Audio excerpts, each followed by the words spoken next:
আসসালামু আলাইকুম, স্বাগত সবাইকে Laboni kitchen cooking and gardening এ। গত পর্বে আপনাদের সাথে শেয়ার করেছি আমার বড় লাউ গাছটি আমি টবে দিয়েছি। এরপর বলেছিলাম যে বাকি গাছগুলো আমি মেন মাটিতে দিব, তো ভাবলাম এর ভিডিওটি আপনাদের সাথে শেয়ার করে নিই। আজ আমি দেব আমার পপকর্নের পটে যে জোড়া লাউয়ের ভিডিও তা। আজ এখানে আমি একটি বড় করে গর্ত করে নিয়েছি, গর্ত করে কিছুটা হালকা কম্পোস্ট দিয়ে দিয়েছি। জাস্ট এই যে মেন যে টপ সয়েলের উপরে যেন কিছুটা কম্পোস্ট থাকে। ভিডিওটি ভালো লাগলে অবশ্যই একটি লাইক বাটনে ক্লিক করবেন। এরপর এই যে পপকর্নের পটটি, এই পটটি ভিতরে যেহেতু শিকড় আছে তাই একটু সাবধানতা অবলম্বন করে কেটে নিতে হবে। আর এটি যেহেতু কাগজের পট তাই কাটতে খুব বেশি সমস্যা হবে না। তো এই যে দেখুন আমি পপকর্নের পটটি ছিঁড়ে ফেলেছি, কেটে নিয়েছি। কত চমৎকার ভাবে শিকড়গুলো আটকে আছে। তো এখন এই যে আমি পপকর্নের পটটি কেটে নিয়েছি, কেটে আমি এখন এই লাউ গাছটিকে আলগা করে নিব। করে জাস্ট এই যে কাগজটি আমি তুলে ফেলবো, কোনো সমস্যা হবে না। আমি বড় করে একটু গর্ত করে নিয়েছি, এই গর্তে এখন দারুণভাবে গাছটি সেট হয়ে যাবে। তো এখন যে কাজটি করতে হবে, এখানে বেশ কিছুটা ক্যালসিয়াম দিয়ে দিতে হবে। আর ক্যালসিয়াম কিসে পাওয়া যায় তা তো আমি আমার প্রিভিয়াস ভিডিওতে আপনাদের সাথে শেয়ার করেছি। আমি কিন্তু এখানে ডিমের খোসা শুধু ভেঙে দিয়ে দিচ্ছি, ব্যাস, আর কিছু নয়। আর ডিমের খোসার সারটি যদি ব্যবহার করা যায় তবে কিন্তু আরো বেশি উপকার।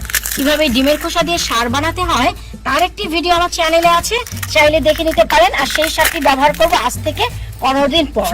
এখন ভালো করে মাটি দিয়ে শুধু কভার করে দিতে হবে, ব্যাস, আর কিছু নয়।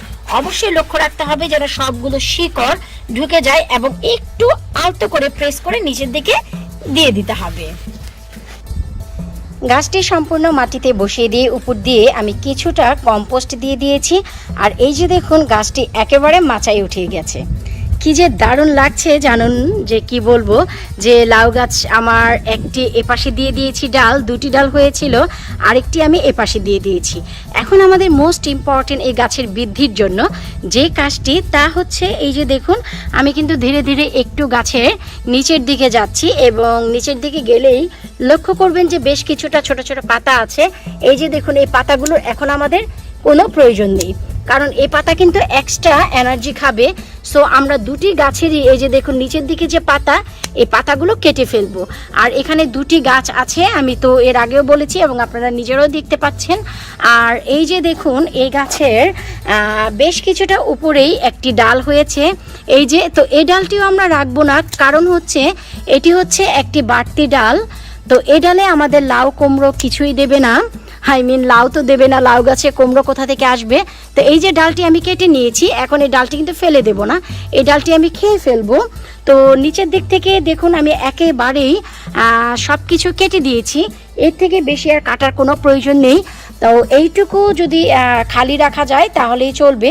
আর এই যে দেখুন যে গাছের এইখানে একটি বড় পাতা আছে, এই পাতাটিও কিন্তু আমি কেটে নিচ্ছি খাওয়ার জন্য।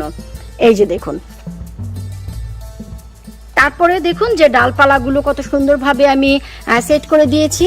একটু লক্ষ্য করলে বুঝতে পারবেন যে আমি জায়গায় জায়গায় একটু বেঁধে দিয়েছি, কারণ বাইরে রোদও আছে এবং বাতাসও বইছে, যেন এই ডগা পাতাগুলো এক এক জায়গায় চলে না যায়। তাই আমি সাপোর্ট দেওয়ার জন্য যতটা পসিবল আমি একটু ফিতা টিতা দিয়ে বেঁধে দিয়েছি। আশা করব আজকের এই ভিডিও আপনাদের ভালো লাগবে। যদি চান টবে লাগাবেন, কিভাবে টবে বড় লাউয়ের চাষ করা যায়, প্রিভিয়াস একটি ভিডিওতে, তার মানে হচ্ছে আমার আগের একটি ভিডিওতে আমি দেখিয়েছি। আর যারা সরাসরি মেন মাটিতে লাগাতে চান গাছ বড় করে, তারা ঠিক এইভাবে গাছ লাগিয়ে দিতে পারেন। আমি কিভাবে মেন মাটিতে গাছটি বসিয়েছি, আশা করি আপনাদের ভালো লাগবে। ভিডিওটি ভালো লাগলে অবশ্যই একটি লাইক বাটনে ক্লিক করবেন, কারণ আপনাদের লাইক আমার জন্য অনেক ইন্সপায়ার নিয়ে আসে।